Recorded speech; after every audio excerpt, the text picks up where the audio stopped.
tey lu waral ñu toog fii dañu woote penc ñi ñuy woowee chroniqueur nga xam ne ràññee nañ leen lool ci wàllu joxe seen xalaat ci xibaar ci actualité ci politique ci koom ci wërgu-yaram ci sport ñu seet ne wax dëgg yàlla jaxasoo bi am ci média yi te mu bëri lool boo jëlee fukk juróom-ñett yi lu ci bëri dañuy gis ne kenn la ñu woo ci benn plateau ñu woowee ko loolu muy joxe xalaatam xëy na mu am dérive ñun bëggoon nag tey jii balaa ñuy dem ci wàllu li yoon tënk ci dérive yi ci média yi nga xam ne code pénal ci boppam moo ne nit amul sañ-sañu toog fenn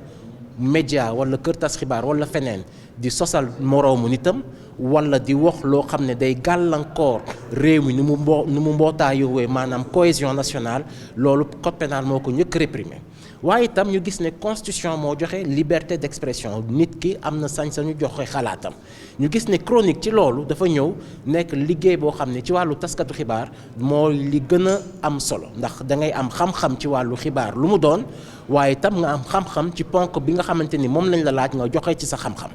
bëggoon nag tey jii nii ak ñi nga xamante ni ñoom ñoo nekk ci liggéey bi nan la ñuy def ba buñ fi jógee li jëm ci wàllu dérive yi li jëm ci wàllu wax kàddu yu ñaaw yi li jëm ci wàllu li nga xamante ni mën nañ wax ne saaga la wala loo xam ne day indi ay tolof-tolof ci cohésion nationale bi réew mi ni mu tënkoo jàmm ci am ñu mën a fexe ba loolu mu nekk suñu ginnaaw ñu weesu ko loolu nag comme dañ jógee ci ay réforme nekk ci ay réforme gis ngeen ne ni li ñu njëkk a indi mooy code de la presse ak këru tas xibaar yi lan la leen yoon laaj bi ñu jógee ci loolu ñu indi régulateur bi son champ de compétence ak nan lañ koy yaatalee régulateur bi ci boppam yaakaar naa semaine bi passé mu woote ndaje responsable éditoriaux yëpp di leen fàttali itam ne ñoom am nañ responsabilité si ku ñëw seen kër wax fa kàddu gu ñaaw daal di fay génn yoon mën na la cee topp mën nañ la ci sax sanctionné mën nañ la sax rocc sa licence waaye balaa ñu yegg ci loolu yëpp te comme dañu jëm ci comité boo xam ne day tëggaat code de la presse ñu bëgg a waxtaanee rek chroniqueurs yi nan lañuy def ba ñun bu ñu jógee ci lii ñu mën a xam yan charte lañ leen di teg ba nga xamante ni métier bi nañ ko organiser du nit ku neex ñëw tey ngay jaay gerte wala suba nga nekk taximan ginnaaw suba nga nekk chroniqueur nekk boroom xam-xam ndax itam sénégalais yu bëri chronique da leen di dimbali ndax bu ñu dégloo chroniqueurs yi ñenn ñi ci am xam-xam dinañ leen mën a comprendre loo actualité bi lan la firi analyse yi lan la tekki débat contradictoire yi itam dina mën a permettre citoyen bi mu am benn contrôle objectif ci action gouvernementale bi waaye itam li ñuy ñaawlu rek mooy kàddu yu ñaaw saaga wax yoo xam ne day indi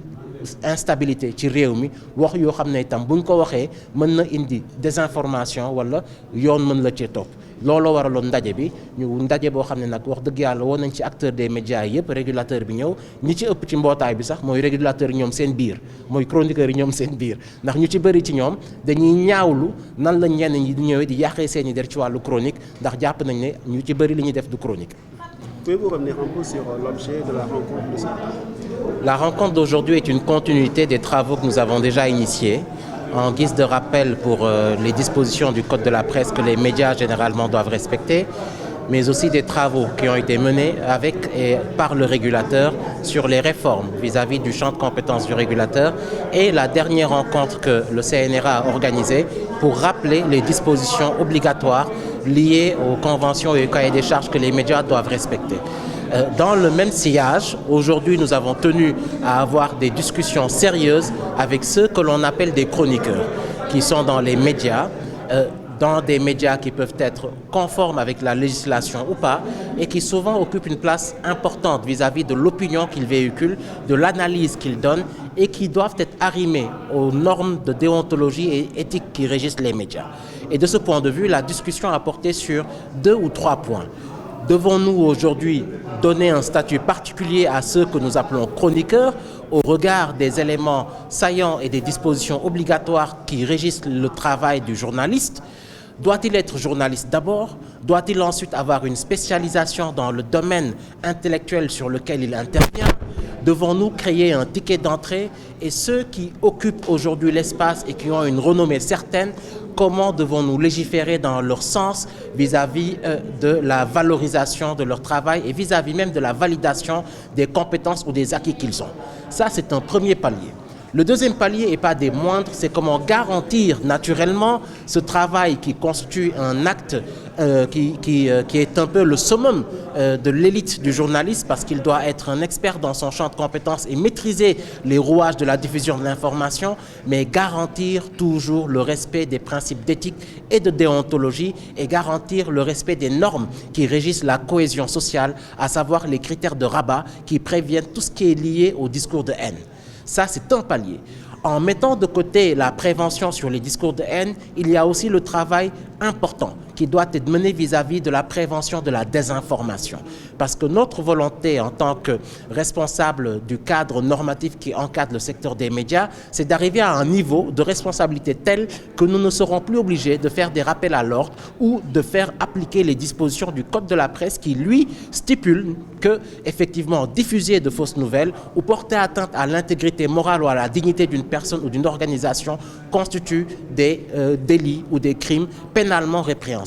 Et c'est vers cette réflexion que nous avons appelé les experts qui sont dans le métier, les chroniqueurs eux-mêmes, pour les écouter et voir comment nous pouvons, dans un cadre serein, arriver à un niveau de responsabilité tel que les médias, même en voulant permettre aux Sénégalais lambda de mieux décortiquer l'information, puissent donner la parole à des acteurs avisés, responsables, qui connaissent les cadres éthiques et les cadres légaux et réglementaires qui régissent leur métier et qui, dans l'objectivité dans laquelle ils délivrent leur chronique, la délivrent sans porter atteinte ni à l'intégrité morale, ni à la cohésion sociale, ni en diffusant de fausses nouvelles, ni en propageant des discours de haine.